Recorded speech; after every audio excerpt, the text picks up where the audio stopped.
même sans anémie, ce qui veut dire qu'au moment où on a un faible taux d'hémoglobine qui est détecté, la carence en fer est déjà très importante. Donc,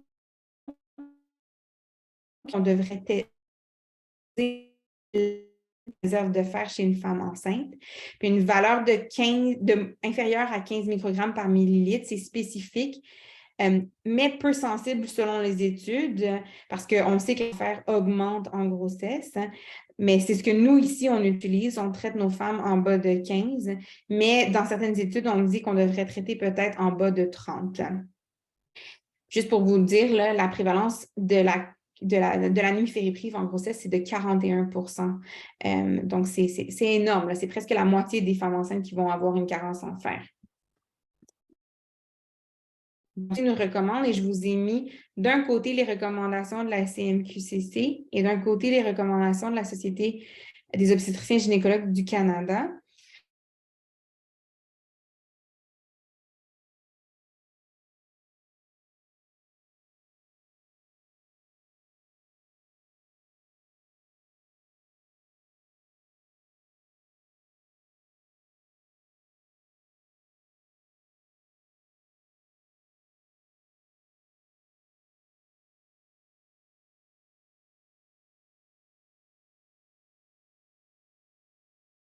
Vitamine C complémentaire avec les sels ferreux.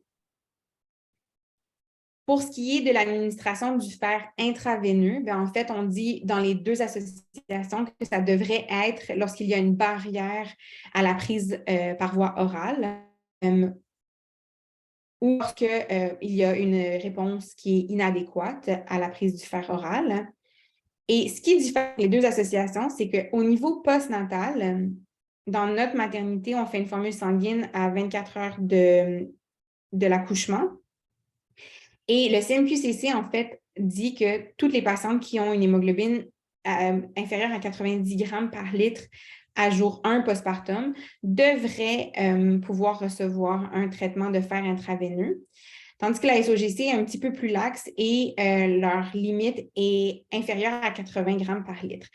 Je vous avoue que j'avais donné une grosse conférence sur l'hémorragie du postpartum il y a presque 1 an et les nouvelles recommandations de la SOGC n'étaient pas encore sorties.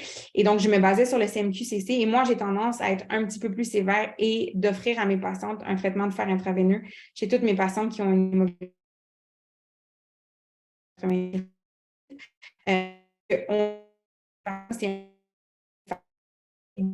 de faibles liens affectifs entre la mère et son enfant et de courtes allaiements, on est capable, simple infusion, d'essayer de remédier à cette situation, bien bénéfique. Alors, préconisation objective des pertes sanguines, ce qu'on s'affairait à faire dans notre de l'hémorragie du postpartum, c'est une approche multidisciplinaire et qu'on devrait utiliser les outils de la boîte à outils de la SOGC pour essayer de faciliter la communication et faciliter la prise en charge. Faire de l'enseignement et faire des scénarios de simulation avec nos équipes afin qu'on puisse devenir meilleur et qu'on puisse agir encore plus rapidement lorsqu'une vraie situation se présente et corriger l'anémie ferriprive en anténatal et postnatal. Donc, je vous remercie. Merci beaucoup, Audrey-Anne. Tu peux remettre enfin, d'accord, tu as enlevé. Il y avait juste l'avant-dernière diapo qu'on n'a pas eu le temps de voir. Tu l'avais enlevé. Je peux. Attendez, je pense que c'est ça, hein? C'est la petite blague ici. Giving birth wasn't so bad after all. Easy for you to say. Ça, c'est ce qu'on entend chaque soir et chaque jour à l'hôpital. Merci beaucoup pour cette belle présentation. Finalement, personnellement, je fais une perfusion de fer avec une hémoglobine à moins que 10. Je suis moins sûr que les patients vont suivre leur traitement par voie orale et surtout que ça va être long. En faisant passer un peu de fer oral, j'évite à cette femme la prise de fer en postpartum, éventuellement quand les tiers payants sont en train de couvrir. Mais avec une hémoglobine à moins que 8, elle sera vraiment très fatiguée, je pense. Je laisse la parole aux auditeurs. Docteur Jamil Achhab, tu as la main levée. Ça n'a pas l'air, ça date d'avant. Est-ce qu'il y a des questions? Ou bien vous êtes déjà tous fatigués? C'est vrai qu'on a dépassé notre...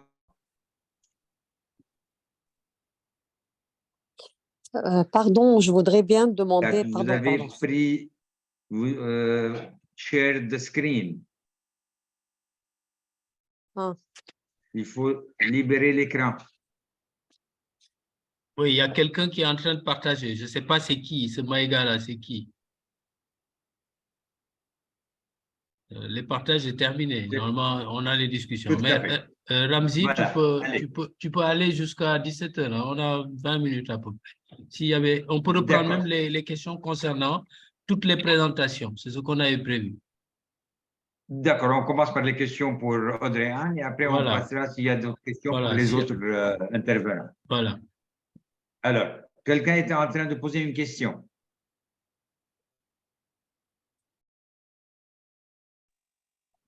Pardon, je voudrais bien demander. Je peux? Oui, allez-y, allez-y. Je voudrais bien demander au professeur pour l'administration par voie intraveineuse de fer, comme par exemple le Venofer, est-ce qu'elle se base par l'hémoglobine quand elle est inférieure à 8 ou bien inférieure à 10?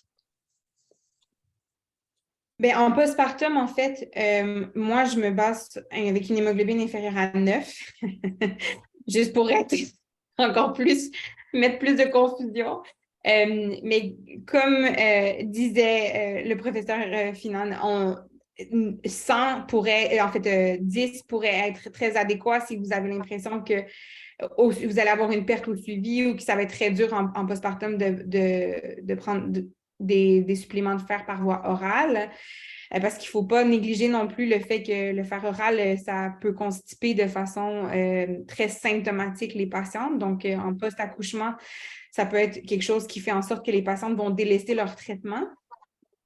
Mais moi, je me base sur une hémoglobine à 9, pardon, moins de 9, parce que c'est ce que le CMQCC préconisait. Et je trouve que 80 ou 8, c'est très bas et que les patientes sont souvent très symptomatiques à ce point-là. Donc, j'essaie en général de miser sur le 9 grammes par décilitre et de leur donner avant leur sortie de l'hôpital.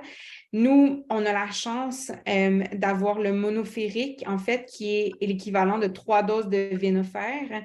Donc, les patientes n'ont pas besoin de revenir à l'hôpital, c'est une dose seulement. Donc, c'est ce qu'on fait. D'accord, merci. Faites attention en faisant passer le fer par voie intraveineuse à ne pas le faire passer très vite. J'ai eu il y a quelques années où il y a eu une coloration bleutée des coudes et des genoux que je n'arrivais pas à expliquer et qu'un collègue rhumatologue m'avait posé la question si on lui avait perfusé du fer sérique et rapidement. Et il s'est avéré que c'était le cas. On avait mis 5 ampoules de Venofer. Au lieu de les faire passer en 6 à 10 heures, ils l'ont fait passer en 1 heure. Et donc, le lendemain matin, la férié avec cette ne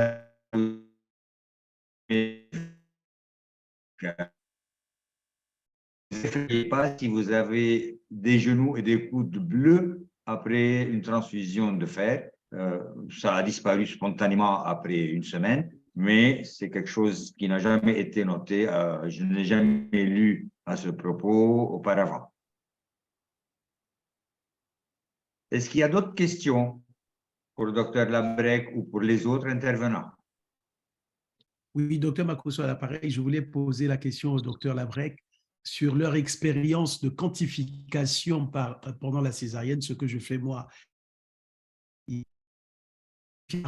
Peser les compresses, pardon, je n'ai pas, j'ai coupé pas, à part peser les compresses, comment vous quantifiez la perte sanguine? Quelles sont vos techniques là-bas, visuellement, quand on vous regarde travailler en césarienne? C'est quoi les techniques que vous utilisez? Bon, ben, oui, comme vous dites, on a la pesée de tout l'aspirateur, on a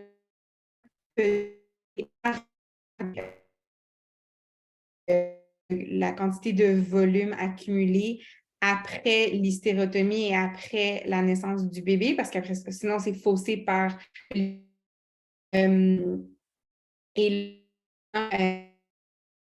humide ou comblé pour paracoller, par exemple, que c'est dans dans la mesure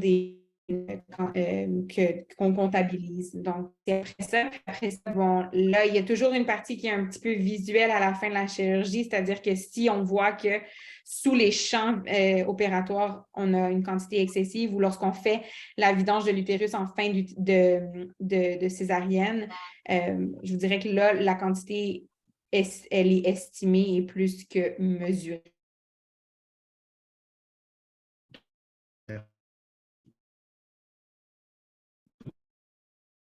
Quand pour la réception de liquide dans la tout ce qu'on saigne se mélange avec le liquide amniotique, il faut complètement le cul et le vif cognitif, Perte et temps. Par exemple, nous, le collège a décidé que ça soit par voie basse ou voie haute, c'est 500 cc. Au-delà, nous avons une HPP. Bon, ce que je ne suis pas. Alors, je me suis mise à mettre, il y a deux tuyaux. On aspire le liquide amniotique et on a un système de verrouillage, de changement de robinet, comme ça.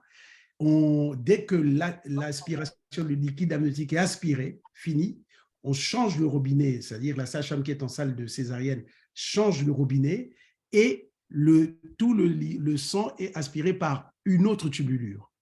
Ce qui fait que jusque-là, ce que je constate, c'est qu'il y a cc en moyenne.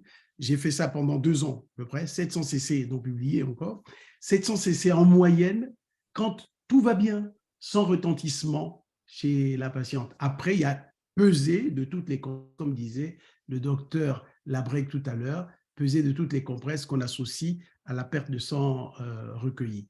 La différence, c'est pas un tuyau, mais nous, on fait 2 tuyaux. Voilà, c'est tout.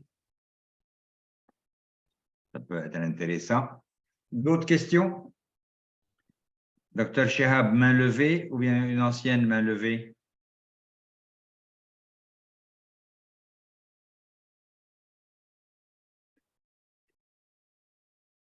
S'il n'y a plus de questions, je vous remercie d'être resté jusqu'à la fin.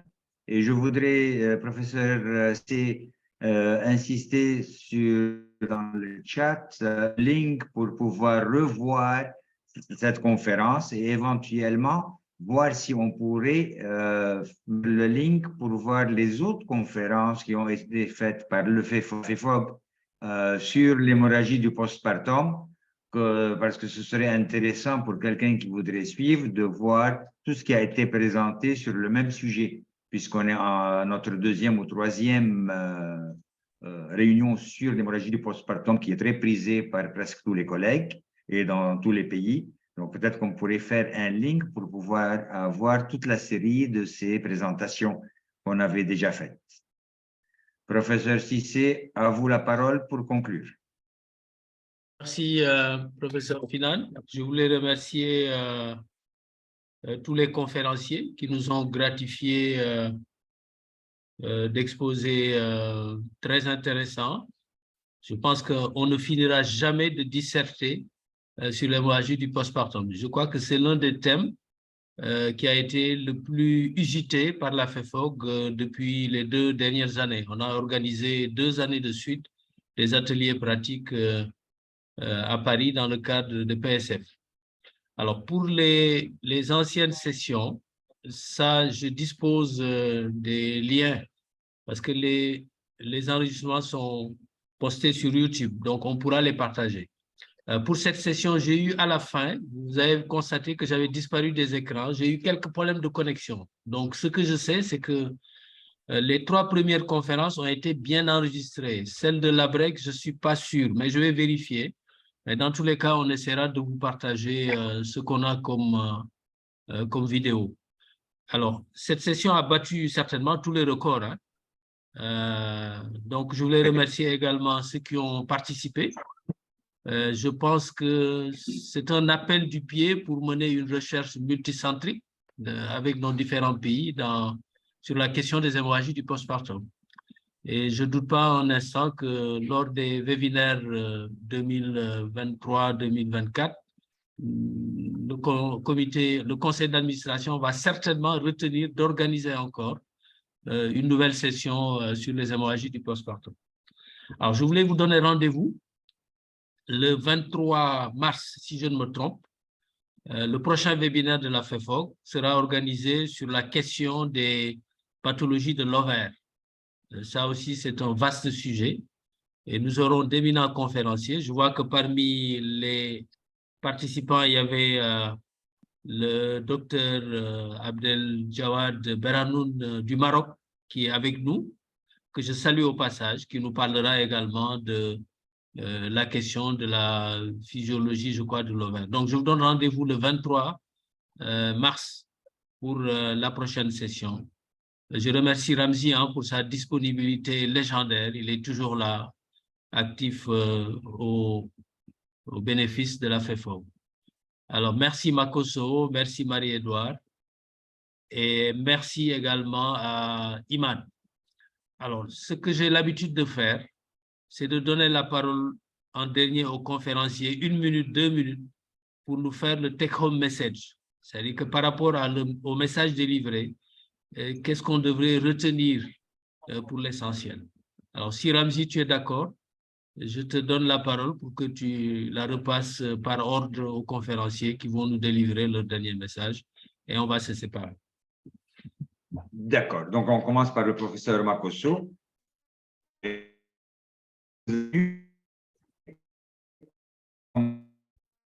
Take-home message. En tout cas, pour moi, on ne peut pas être efficace, on aura du mal à être efficace des hémorragies, quels que soient les moyens dont on dispose, si on ne simule pas avec les équipes en tenant compte de ce que nous avons. Si on ne fait utiliser les équipes comme une sorte de théâtre, comme ça, en fonction de ce qu'on a. Si on parle seulement au staff, moi j'en fais tous les jours aussi dans mon service, je n'ai pas l'impression que ça va être forcément une chose efficace. Donc, simulons, ça va peut-être améliorer aussi la prise en charge de l'hémorragie. Merci. Merci. Imad, à toi de donner en 1 minute le take-home message. Oui, je vous ai montré rapidement l'utilisation de l'échographie dans l'hémorragie de la délivrance. C'est un point non pas essentiel, indispensable, mais c'était juste pour montrer l'importance de ce que ça peut donner. Et vous pouvez l'essayer, vous allez voir, c'est très utile. Merci, Imad. À toi, Marie-Edouard, de donner en 1 minute la conclusion à prendre avec nous. Merci beaucoup. Je pense que je remercie d'abord la FEFOG d'avoir donné la parole pour parler d'une évidence scientifique. Quelqu'un l'a dit tout à l'heure, c'est vraiment prouvé, ce n'est plus à discuter que l'acide tranexamique est efficace. Maintenant, le plaidoyer, nous, dans nos pays en développement, c'est de tout faire pour qu'il soit beaucoup plus accessible dans nos pays et surtout penser à l'utiliser en prévention. Même si ce n'est pas encore dans les recommandations, on devrait aller peut-être vers ça pour éviter des décès maternels par hémorragie. Merci. Merci Marie-Edouard. À toi le plaisir de finir. Oui, c'est ça. Un peu comme Dr Makoso, simulation, c'est un mot d'ordre et utiliser les outils standardisés qui sont disponibles, pas nécessairement qui ont été faits par votre société savante, mais qui sont disponibles à tous et adaptez-les selon votre milieu de pratique et que tout le monde soit familier avec ces outils standardisés-là. Ça nous donne une prise en charge qui est efficace et rapide. Merci. Question simulation, effectivement, je pense que c'est l'avenir dans la formation de nos jeunes résidents et étudiants.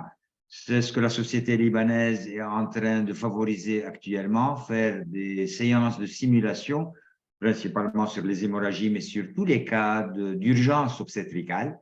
Et je pense que ce n'est que dans la simulation, on ne peut pas passer la main interne et résident au moment où il y a une urgence obstétricale. Le danger est trop grand de laisser un profane s'entraîner sur quelqu'un qui risque de mourir. Donc, la simulation est la seule façon de contourner le problème.